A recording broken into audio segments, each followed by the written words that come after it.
Not only did we look at the common challenges, but also looking at opportunities where we can learn from each other, and especially to welcome the French territories, which are now becoming associate members of OECS, Martinique being that, and Guadeloupe on the verge of becoming an associate member, but how we can converge the opportunities with Martinique in sharing in our linguistic development so that our English-speaking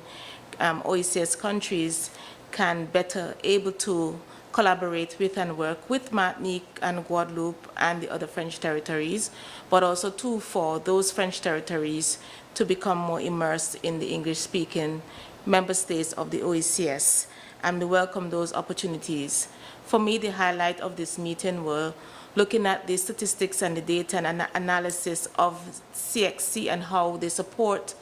the development of our children in the region,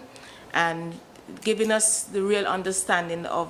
what type of policy interventions we will require to meet the 21st century students. We know that traditionally we write these exams, but the TXC is now taking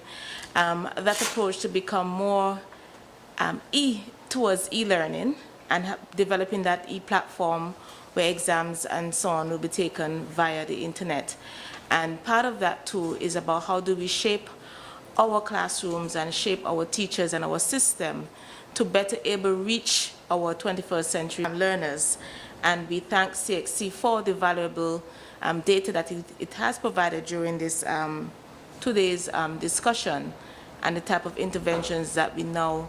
can put in place to better reach our students for better learning outcomes. So I was very happy for that, and I was also very happy for the discussion on the disaster risk reduction,